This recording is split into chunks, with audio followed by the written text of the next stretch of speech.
All right. Thanks, George. Hi, everyone. My name is Shri, and I'm really interested and have been for the last few months about GIS as well as impact evaluation.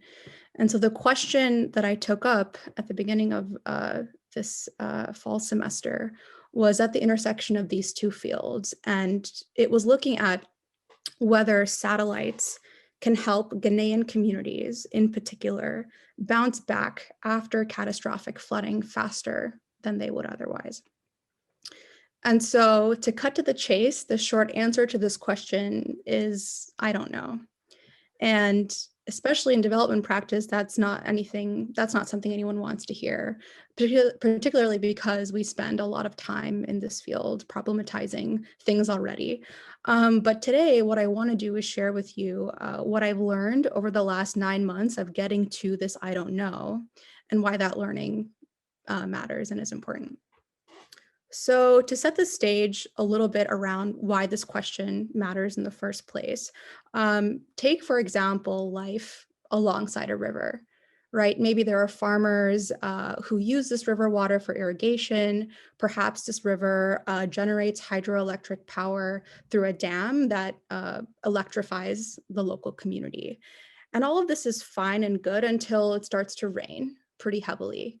And every week thereafter, the rainfall levels increase and eventually it begins to flood. And flooding can destroy everything. It can destroy infrastructure, livelihoods, or people's jobs. It can also take lives. And this picture that I'm trying to paint for you here is characteristic of the rainy season in many parts of the world, not just in low and middle income countries like Ghana, but also in the United States. And catastrophic flooding in particular is becoming incredibly common during the rainy season because of climate change. Um, the additional problem here is that in many floodplains, or people that live alongside riverbanks and other flood-prone areas, also disproportionately suffer from things like poverty and inequality. So you can imagine when there's flooding, it exacerbates some of these, existing systemic issues. Communities that live that live in floodplains can eventually bounce back from flooding. Usually a group like FEMA in the US will go in and provide aid. But my question is, how can we accelerate this bounce back process, right? Like, how can we actually reduce the harm that natural disasters like floods levy on these communities, on people that are, likely already vulnerable? Thankfully, there are some solutions out there, and that's what you're seeing here on this website. This is one of these solutions is through satellites. The idea behind using satellites is that you can help people, first responders who go into these communities, understand how much flooding, damage flooding has caused. And you can do this way faster than anything else that will give you that information, for example, like surveys. And so satellites are essentially a decision support tool. They can help first responders understand who needs aid and give that aid both faster and more accurately. And this in turn helps communities bounce back faster. And when I say aid, I'm really mostly talking about food. So in theory, you can imagine designing a study where you examine food security at the community level in communities before we implement a system like this and after we implement a system like this. So food security is essentially our measure of bouncing back. Um, this website in particular is from a company that actually did all of this 3 years ago in Ghana, and they're called Cloud to Street. They went to the equivalent of FEMA in Ghana called NADMO, and they said, we want to implement for you a satellite-based flood information system because we really think it can help you help Ghanaian communities in floodplains bounce back from flooding faster. And so when I was working for Cloud to Street at the time, my natural question was, okay, is this actually true? Can we, quantifiably measure whether food security outcomes at the community level improve after the introduction of this system? And so the question that I'm circling around here is the basis of a double difference impact evaluation that I began to lay out with the help of my advisors, Professor DeJandre and Professor David Roland Holst, at the beginning of the fall semester. And so through that process of designing this evaluation, I learned two really valuable lessons. The first was around creativity. Despite the econometric quantitative approach that impact evaluation is, I learned that it requires a lot of creativity to actually design the metrics and do all of the analysis that goes into it.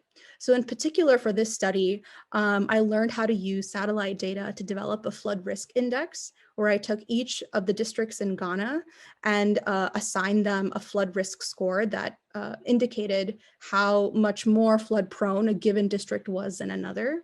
And I took all those districts and put them into a treatment group and a control group using this index. And then ultimately I examined parallel trends on observable characteristics to see whether these two groups could be comparable.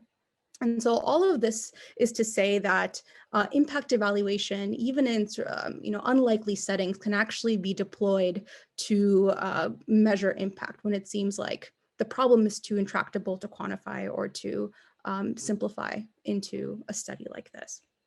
So that was the first piece of learning. The second piece was around teamwork and collaboration. I was entirely reliant on my colleagues, both in the government of Ghana and at Cloud to Street, to get all of the data that I needed for this study. The most important piece of this data was food security. And unfortunately, neither I nor my counterparts here over 9 months could find the required data in the appropriate format to complete the study in its entirety. And this is why I ultimately arrived at an I don't know to that initial question rather than a definitive impact estimate.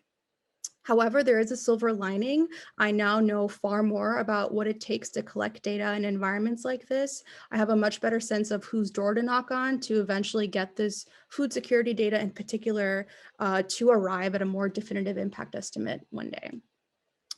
And so all said and done, to wrap up here, my sincere hope is that this work helps the government of Ghana ultimately understand what their return on investment is in technology-enabled decision support tools like this. So Cloud to Street's product is just one of a plethora of tools out there on the market for policymakers to augment their decision-making.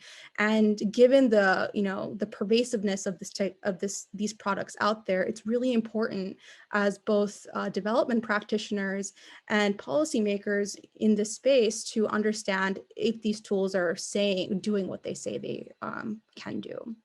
And so to the end of accountability, I will be presenting the study and this framework to Cloud to Street staff on May 27th and hope to eventually complete the study and do the same for the Government of Ghana staff at NADMO. And that is my presentation. Thank you. All right. I'm getting seasick looking at this. Oh my gosh. But I love this graphic. Thanks, Sri. That was absolutely great. Yeah, so I mean, without asking you you had the data you had, and you were able to do with it what you did. But are there pieces of it that indicate more optimism or more questions than others? I mean, could you repeat the question? Didn't really have any, you just didn't have enough data to even begin to kind of guess how things were working out. So the question, sorry, could you repeat the first part? So you said, you couldn't come, you didn't have the data, you really couldn't come to, you really didn't know, but you were kind of a little, not, I don't have a clue, but were there indications or without being able to be confident that yes, this is the impact it's having, silver lining or something? Yeah, I think that so there's a lot of anecdotal evidence from the government side pointing to the efficacy of this program. So NADMO officials, we've been talking with them for the last year and a half of the third iteration of this program. And one thing that they've said is they're really excited about this program because it gives them the ability to promote long-term flood preparedness in a way that they've never had before, just by relying on surveys to do a lot of the data collection. So there's a lot of anecdotal evidence behind this. the idea of the impact evaluation was to take that to the next level and say, can we quantify some of these pieces to bolster the argumentation here? So if you were to continue using this product, can we, can we quantify this a little more, and add complexity to the argument? So I think that is always a silver lining and hope, and at least that's how I think about it. Yeah. Any looking backwards from a methodology point of view, anything you might have done differently? I think that incorporating more um, incorporating more qualitative evidence like throughout the pieces of the process to understand just of the just understand um, things like flood risk even, which was like crucial to how I designed the study in its entirety. Perhaps like doing more interviews or doing a little more qualitative reviews or research around how to design metrics like that would have been helpful in perhaps arriving at a different sort of conclusion, but I'm not quite sure. All right. Again, I don't want to, monopolize this. Again, one of the things I could talk about for quite a while. Others?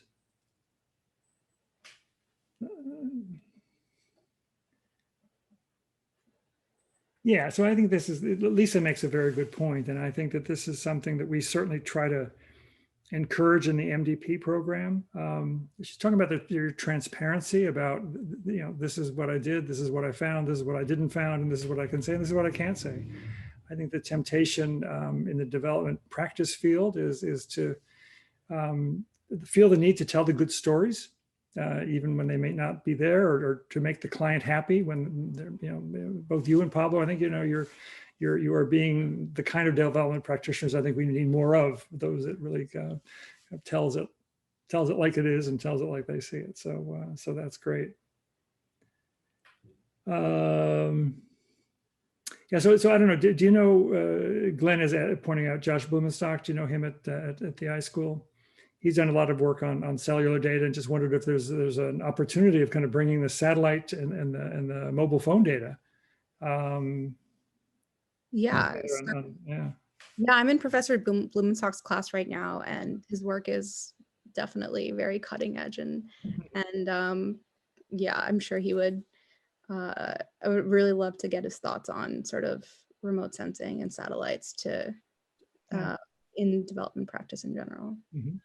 And kind of combining the two, kind of get the on the ground and in the sky kind of high view and low, the Right. No. stay with you. Great. He did some work on that in Togo. It's not far from Ghana. So. Yeah, he's currently doing some work on aid targeting with the government of Togo. Mm-hmm. Yeah, really, really cool work. Yeah. Anything else? We saw Professor Roland Holst was there a while ago. Any comments or questions from your advisee?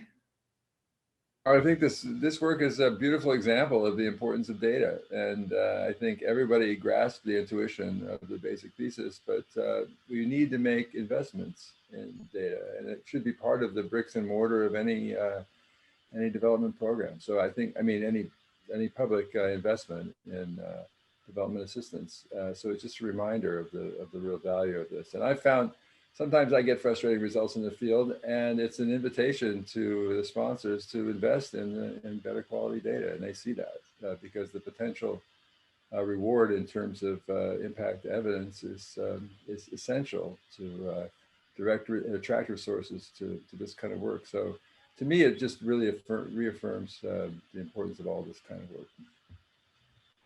Absolutely. Yeah.